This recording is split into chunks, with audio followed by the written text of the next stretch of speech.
There are moments that arrive without warning and rearrange everything.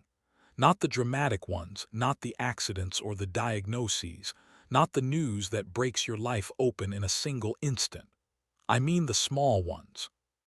The bus stop in the rain at 7:45 on a Tuesday morning when you're running late and your umbrella is the only one, and there's a woman next to you getting soaked who won't ask for help. And you give her the umbrella and she protests, and you insist, and the bus comes and you never get it back. And that, of all things, is where it starts. I didn't understand yet that a 6-year-old girl had been watching from beside her mother, filing me away in the way that children file things, completely, without reservation, with a confidence that adults spend years trying to unlearn. I didn't understand yet that children have a different relationship to belonging than adults do. That for a child, the question isn't should I let this person in? It's just, this person is in. And then everything that follows is simply the adults catching up. By the time I understood all of this, Ada had already decided. She told me so herself, eventually, in the way she told me most things without ceremony, while doing something else entirely, as if the information were obvious and the only question was whether the grown-ups had figured it out yet. But before she told me, her mother did. We were standing in the narrow hallway of their house on a Tuesday evening in March. Lydia had her hand on the doorframe, and her expression was the one I'd come to recognize as her saying something true that she'd been holding for a while. She looked at me in the particular way of someone who has watched a situation develop and made peace with the direction it's going. And she said the thing that changed everything. Not because it surprised me, because it was already true, and hearing it out loud was the difference between a thing you know and a thing you're allowed to keep. My name is Joel Whitmore. I'm 32 years old, and I work as a pediatric occupational therapist at Nationwide Children's Hospital in Columbus, Ohio. I help children with developmental delays, neurological conditions, and physical injuries relearn how to do the things their bodies have stopped being able to do. We work on fine motor skills, sensory processing, daily activities, the specific and practical business of helping a child button a button, or hold a pencil or manage the feeling of a rough fabric tag against their skin without the sensation overwhelming everything else. It is patient work. It requires you to take seriously things that look small from the outside and are enormous from the inside. I've been doing it for 7 years. I'm good at it. For most of those 7 years, being good at it was enough. 6 months ago, I was passed over for the senior therapist position I'd spent 3 years building toward. They hired someone from outside. She was qualified, more qualified in certain ways, in the ways that look good on a posting. My director told me she was an excellent candidate and that my time would come, and I understood what he was saying, and I drove home and sat in my apartment with my coat still on, and stared at the too big couch I'd bought when I thought I'd be moving into a house by now, and I thought, what am I actually building? Not self-pity, exactly. More like the moment when a drawer you've been tugging for years suddenly opens all the way and you see it's empty. I'd organized my life around being indispensable at work. I was good at the work. I believed in the work. But somewhere in the 3 years of building toward the position, I'd stopped building toward anything else. I had the too big couch. I had the apartment that was fine. I had colleagues I liked and patients I cared about and a life that was functional and that I couldn't quite picture 10 years from now without it looking exactly the same. I started volunteering with the Youth Baseball League on weekends partly because my colleague Marcus had been asking me for a year and I'd been saying I was too busy, and after the promotion fell through, I ran out of reasons to say I was too busy. The kids were 7 to 12, the equipment was mismatched, and the level of skill was what you would diplomatically call developmental. I loved it immediately. You can't be abstract with a child who is trying to learn to hit a baseball. You have to be completely present. You have to watch what their body is actually doing, not what you're telling it to do, and meet them exactly where they are. The bus stop was the week after I started volunteering. I was heading in early for a Tuesday shift. The rain was coming down in that gray October way, and I had an umbrella and she didn't. Her name, I found out later, was Lydia Osai. The little girl beside her, who watched me give away my umbrella with an expression of deep and careful attention, was her daughter Ada. She came to find me 3 days later. I was at the hospital in the main corridor near the therapy wing when I heard someone say my name. I turned, and she was standing there with a folded umbrella, my umbrella, the black one held out in both hands like an offering. "I tracked you down through the pediatric wing," she said. I asked at the front desk which department had a tall man who gives away umbrellas. "That's a specific description," I said. "Ada's description," she said. I looked at the umbrella, then at her. She was a few years younger than me, probably, with the particular tiredness around her eyes that I recognized from my parents who brought in children with complex needs. Not unhappy, just the specific fatigue of someone managing more than one person's life. "You didn't have to track me down," I said. "Ada would have known if I didn't," she said. "She keeps track." I took the umbrella. We were standing in a hospital corridor with people moving past us. She was about to leave. She had the posture of someone who has completed a task and is ready to go, and I said, for reasons I didn't fully examine, "There's a coffee cart around the corner if you have a few minutes." She looked at me, assessing, not unkind. "I teach second grade," she said. "I have a prep period until 9:15. "The coffee is terrible," I said. "I should probably disclose that." She almost smiled. "I teach second grade," she said again.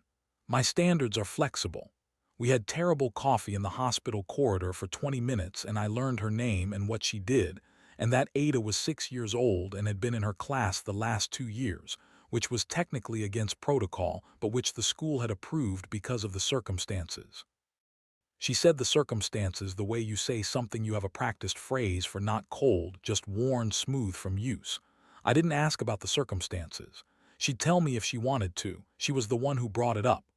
"My husband died 2 years ago," she said plainly, the way you say a true thing you've said many times and have decided to say directly rather than dance around. "Ada's father. A cycling accident." She looked at her cup.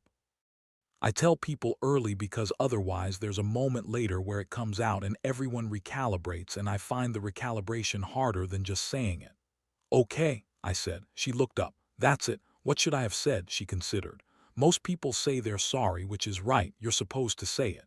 "I am sorry," I said. "That's a terrible thing. I just didn't want to make you manage my response to it." She was quiet for a moment. Then she said, "Ada liked you. She said you had kind eyes." "She said that. She says things like that," Lydia said. "She's been doing it since her father died. She looks at people very carefully now." The prep period ended. She gathered her things. At the corridor door she turned back and said, "The umbrella has your name on the handle. Did you know that?" I hadn't known that. My mother had written it in marker years ago so I wouldn't lose it in the coat closet at Christmas. "Ada found that very funny," Lydia said. "She said it meant you were responsible." "What did you say?" I asked. She paused. Something moved across her face, brief, honest. "I said I was inclined to agree," she said. She left. I stood in the corridor with my umbrella and thought about a 6-year-old girl who looked at strangers very carefully and had decided from a bus stop in the rain that I was responsible. And a woman who had delivered that information with the specific quality of someone passing along a piece of evidence she was still deciding what to do with. Ada found me at the park 2 weekends later. Not by design. Lydia had brought her to watch the end of a baseball practice, because Ada had been asking about baseball with the sudden focused intensity that children bring to things that have caught their interest, and the park was 3 blocks from their house. I didn't know they were there until I heard a small voice from the sideline fence. "You're the umbrella man." I turned. Ada Osei was 6 years old, small for it, wearing a yellow raincoat despite the clear sky and regarding me with the particular solemn attention her mother had described. She had her hands wrapped around the fence links and her chin up. "I am," I said. "My mom said you work with kids," she said. "At the hospital." "I do." She considered this. "What kind of kids?" "Kids who are working on making their bodies do things," I said. "Sometimes after an injury or when something isn't working the way it should, we practice together." "Do they get better?" "Most of them get better," I said. "Some of them just get better at different things than they expected." She processed that with the seriousness it deserved. "That's a good answer," she said. "Thank you." "My dad would have liked baseball," she said.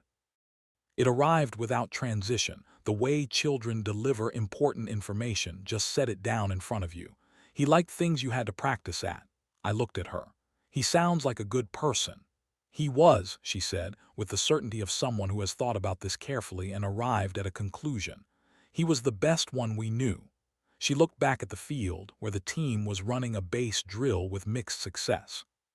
She watched for a moment and then said, not looking at me, "Do you live near here?" 2 miles, I said. "That's close," she said, as if filing it. "It is," I said. "My mom said you were nice," she said. "She said that when she got home with the umbrella." I hadn't known that. The thought of Lydia arriving home with my umbrella and saying something about me, even something as simple as he was nice, had a quality to it I didn't examine closely. "Tell her I said the same," I said. Ada looked at me sideways. "I will," she said, as if this were important information to be relayed with precision. Lydia appeared behind her, slightly breathless from wherever she'd been in the park. She took one look at Ada at the fence and then at me and had the expression of a person doing a rapid calculation. "Ada," she said. "I found the umbrella man," Ada said. "He coaches baseball." Lydia looked at me. "She doesn't talk to strangers." "I'm not a stranger," Ada said without looking away from the field.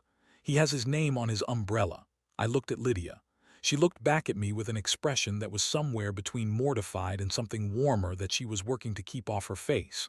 "I'm Joel," I said. "I know," Ada said. "It's on your umbrella." I heard Lydia make a sound that was almost, but not quite, a laugh. They stayed for the rest of practice. Ada watched with complete attention, asking questions that were sometimes naive and sometimes more perceptive than they had any right to be. One of the kids on the team, a quiet boy named Marcus Jr., who struggled with the coordination the sport required, made his first solid contact at the end of practice, and Ada grabbed the fence and said, "There it is," under her breath, which was exactly what I'd been thinking. After practice, Lydia and I stood at the edge of the park while Ada ran in concentric circles for reasons that were her own. "She doesn't usually," Lydia started. "I know," I said. She looked at her daughter. "She's been looking for anchors," she said carefully. "Since Quame died, people who are solid, she tests them and most of them don't pass." A pause. "You passed the umbrella test." "What's the umbrella test?" "You gave it without making her mother ask," Lydia said. "And you didn't make a big thing of it." She looked at me. "Ada has a theory about people who make a big thing of small kindnesses." "What's the theory?" "They want something back," she said. "People who just do the thing don't want anything back. They're just doing the thing." I thought about the umbrella. I'd given it because she was getting wet and I wasn't, which seemed like sufficient reason. "I just didn't want you to be cold," I said.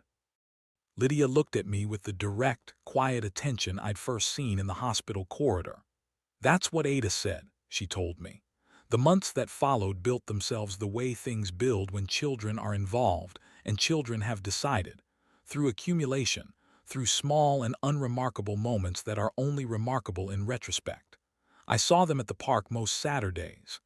Ada had decided baseball was her sport, which her mother approached with cheerful resignation. She wasn't wrong to. Ada had the focus for it even if she didn't yet have the skills, and watching her practice with the systematic intensity of a child who has decided to master something was the best part of my weekends. Lydia would sit on the bleachers with a book she never got very far in. When practice ended, she'd bring 2 cups of coffee from the cart near the park entrance. She'd started doing this around the third Saturday, without commenting on it, and we'd stand at the edge of the field while Ada wound down and talk in the easy way of people who have found an unexpected frequency. She told me about second grade, about the specific qualities of 7-year-olds, and the way a classroom full of them had a weather system all its own. I told her about my patients, not by name or identifying detail, but the kinds of cases, the particular satisfaction of watching a child who has been frustrated by their own body find a workaround that belonged to them. She told me about Quame, not all at once, gradually, in the way you share someone important with someone you're starting to trust. He had been a high school football coach and a devoted gardener, which she said was a combination that had made him very popular with the parents of his players because he could discuss both with equal passion. He'd been the morning person in the family. He would get up before Ada and put the coffee on and be in the garden for an hour before breakfast. After he died, she kept the garden going because Ada wanted it. She was not, she said, a natural gardener, but she was a persistent one. The garden is mostly alive, she said one Saturday. I've killed 2 things, but I've saved everything else. That's a good ratio, I said. It's a terrible ratio, she said. There are 16 plants, 2 deaths is 12% mortality. In pediatric terms, 12% is excellent, I said. She gave me the look.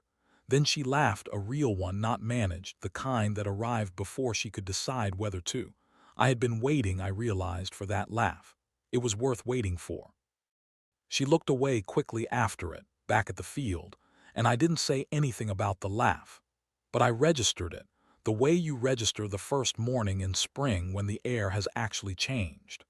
I started being useful in small ways, because that was what I knew how to do, and because the situation presented specific needs that I could meet without making anything of it. Ada's reading had been struggling, not urgently, but enough that Lydia mentioned it one Saturday, and I offered to look at what was happening. One Thursday evening, I came by their house and sat with Ada at the kitchen table while she read to me, and I watched what her eyes and hands were doing and asked her some questions, and I had a pretty clear sense within 20 minutes of what was making it harder for her than it needed to be.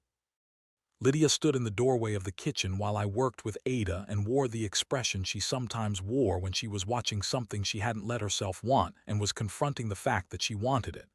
Ada, when we finished the session, looked at her mother. He explains things the right way, Ada said. The right way, Lydia said. Not like a grown-up is explaining, Ada said. Like someone who remembers what it was like to not understand yet. I came the following Thursday, and the Thursday after that, and Ada's reading improved in the way things improve when you address the actual source of the difficulty rather than the symptoms. By the 4th Thursday, she was reading ahead of where she needed to be, and she announced this with quiet satisfaction, as if the outcome had never been in doubt, only the timeline. After that, the Thursday evening became a fixture without anyone deciding it.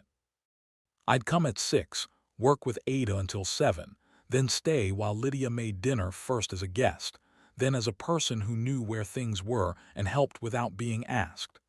Ada would set the table with the focused ceremony she brought to any task she cared about. Lydia would cook the way she gardened, persistently, without elegance, producing things that were solidly good.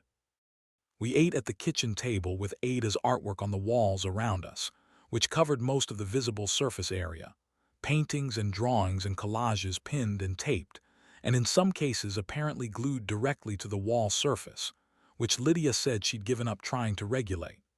The artwork was of everything: people, animals, abstract bursts of color, careful botanical drawings that were better than they had any right to be from a 6-year-old.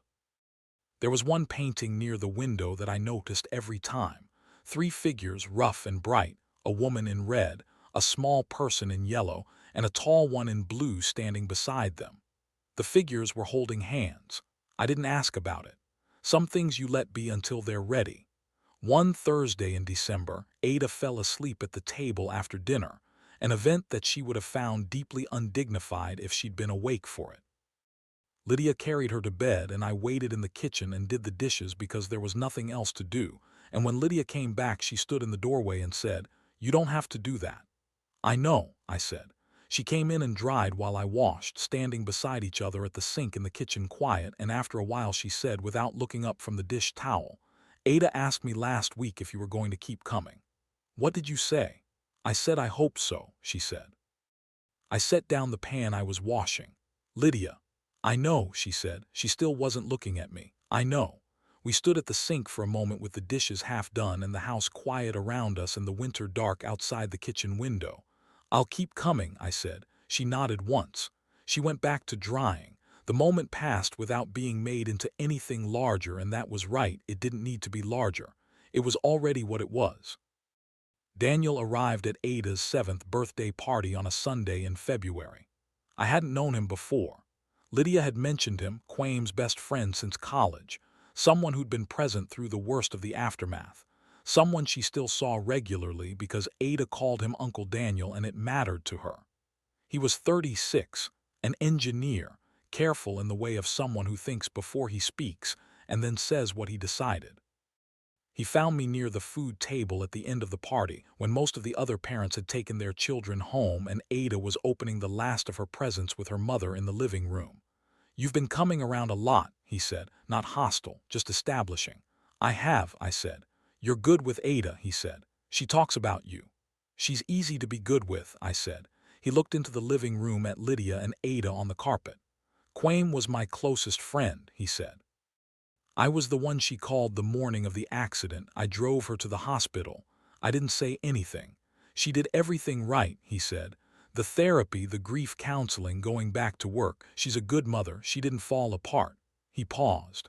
"I kept waiting for her to fall apart so I could help. She didn't give me the chance." Another pause. "And now you're here on Thursdays, and Ada mentions you in the same breath as her father, and I'm standing here trying to figure out if it's been long enough." "I don't know if there's a long enough," I said. He looked at me directly. "She deserves someone who's going to stay," he said. "Ada deserves a father who's going to stay. That's all I'm saying." "I know," I said. He studied me for a moment. Then something shifted in his expression, not softening exactly, but adjusting. "She asked me once," he said, "about 6 months after the accident, whether I thought she'd be alone forever. I told her no. I told her Quame would want her to be happy." He looked at the carpet where Ada was holding up a drawing set. "I meant it when I said it. It's harder to mean it in practice. Because if she's not grieving," I said carefully, "you have less reason to stay close." He was very still for a moment. "You work with kids," he said. "You're used to saying things people don't want to hear." "It comes with the job," I said. He was quiet. Then, "She hasn't laughed like that since before," he said. "I noticed it today when Ada opened the baseball mitt. She laughed like—" He stopped. "Like herself," I said. "Like herself," he agreed. He didn't stay much longer after that. At the door he shook my hand and said, without making it more than it was, "Don't make me regret this." I said I'd try. Ada appeared at my elbow the moment the door closed. She'd been orbiting the adult conversations all afternoon at careful distance, the way she orbited most things. "Uncle Daniel was worried," she said. "A little," I said. "He misses my dad," she said. "I think sometimes he misses him at us because we're where my dad was." I looked at her. "That's a very perceptive observation," I said. She shrugged, the shrug of someone used to being told this. "He'll be okay," she said. "He just needs to figure out that you're not replacing my dad. You're just here." She went back to her presents. I stood in the party-wrecked living room with streamers on the floor and thought about what she'd said. I hadn't planned to say anything that night. I'd stayed to help clean up. It was the natural thing. I knew where the trash bags were and which drawer held the extra twist ties, and Lydia was tired in the way parents are tired after throwing children's parties, which is a specific and total kind of tired. Ada had fallen asleep on the couch at 7:30 with her baseball mitt still on her hand, and Lydia had pulled a blanket over her and let her be. We finished in the kitchen and she made tea and we sat at the kitchen table in the aftermath of the party, the house quiet around us except for Ada's breathing from the couch. I'd been thinking, for a few weeks, about something I wanted to say. I hadn't said it because I wasn't sure of the timing, and with Lydia I'd learned that timing mattered. She needed space to process things. She didn't like being rushed to feelings she hadn't arrived at yet, and I'd been patient with that because it was right to be patient. But sitting in the kitchen with the tea and the quiet and Daniel's question still somewhere in my chest, I thought, now, I need to tell you something, I said. She looked up from her cup. When I was passed over for the promotion 6 months ago, I sat in my apartment and I couldn't picture my life 10 years from now without it looking exactly like it did that day. That scared me. I looked at my tea. Since then I've been trying to be more present, more honest about what I'm actually building toward. I looked at her. I know what I'm building toward now. I've known for a while, I just didn't want to say it before you were ready to hear it. She was very still. "Lydia," I said, "I want to be here, not for the Thursdays and the Saturdays, for everything. Whatever that means, whatever pace that is, whatever it costs, I want to be here." The kitchen was very quiet. She looked at her cup. Then she looked at the artwork on the walls, all of Ada's paintings in their bright profusion, the evidence of a child who had been paying attention to her world with everything she had. Her eyes went to the painting near the window. The three figures, the woman in red, the small one in yellow, the tall one in blue, all holding hands. She looked at it for a long moment. Then she looked at me. "My daughter already calls you her dad." She said it quietly, without drama, the way she said most true things. Not with apology or explanation, just the fact. I sat with it. It didn't surprise me in the way I might have expected. It surprised me in a different way, the way something surprises you not because it's unexpected but because it's been true for a while, and hearing it said out loud is different from knowing it.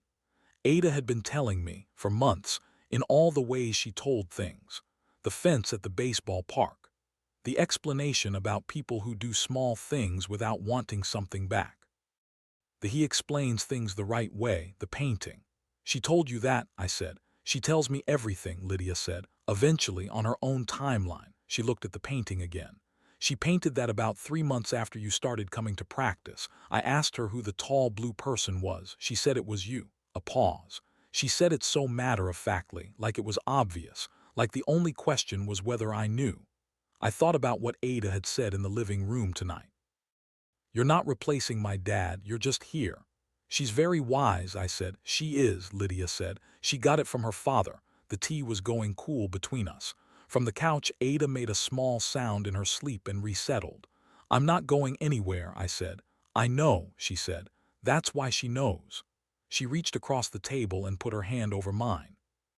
Not a grand gesture, just a hand on a hand, warm and deliberate, in a kitchen at the end of a party with a sleeping child 20 feet away, and a painting on the wall that had been true for 3 months before anyone said so. I turned my hand over and held hers. What happened after was unhurried, because they were right to take it unhurried, and I was patient, and Ada had already decided. Spring came, and the garden that Lydia had been keeping alive became something genuinely good. I didn't know enough about plants to take credit for it, but I learned what needed doing and did it on Saturday mornings, while Ada did her pre-practice warm-up, and Lydia watched from the porch with the particular expression of someone watching two things they love doing something together. She took photographs some mornings quietly from the porch. I didn't know until Ada showed me the album on her tablet one Saturday. There were a dozen pictures of me in the garden, kneeling beside the tomato cages or turning the compost, or just standing with dirt on my hands looking at something that was growing. "Mom says you look like you belong there," Ada said. "She said that." Ada nodded with the solemn authority of a court reporter.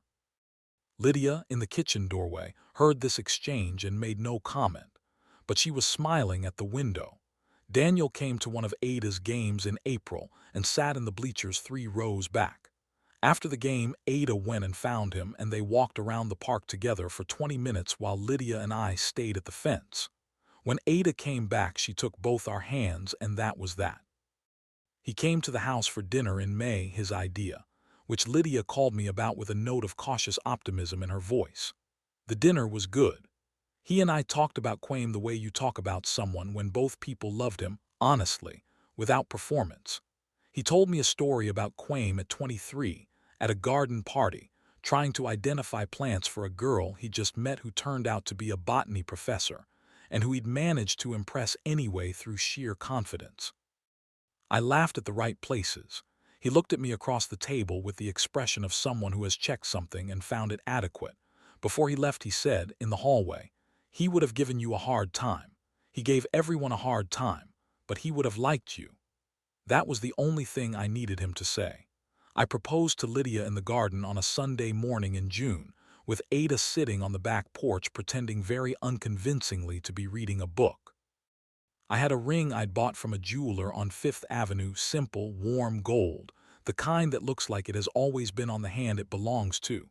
I didn't have a speech prepared because speeches weren't how we did things. I just knelt in the garden in the June dirt and held the ring up and said her name. She said yes before I got any further. Ada closed her book, walked across the garden in her bare feet, and stood beside us. "Finally," she said. Lydia laughed, the real laugh, the one I'd been waiting for at the park that first October. She pulled Ada into the hug, and Ada allowed it with the gracious tolerance of someone who has been vindicated. We got married in September in the backyard, with Daniel standing up for Quame because Lydia asked him to and because he needed to be there in that way. The garden was at its best.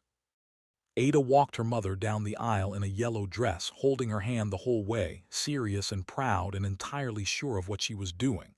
At the reception, Ada found me before the first dance and said, in the manner of an official announcement, "I've been calling you Dad in my head since the bus stop." "I know," I said. "You knew." She looked slightly offended that I'd known. "I suspected," I said. She considered whether this was acceptable. "That's okay," she said. "You figured it out eventually." She went to find her grandmother. I watched her go through the backyard full of people, small and certain in her yellow dress, and I thought about everything that had started from a bus stop and a borrowed umbrella and a girl who had seen something in a stranger that the stranger hadn't quite seen in himself yet. "My daughter already calls you her dad." She had called me that before I'd earned it, before Lydia and I had even started. Children don't wait for you to be ready. They reach the truth by a shorter route and wait at the other end for you to arrive. I arrived. I was glad I hadn't been too late.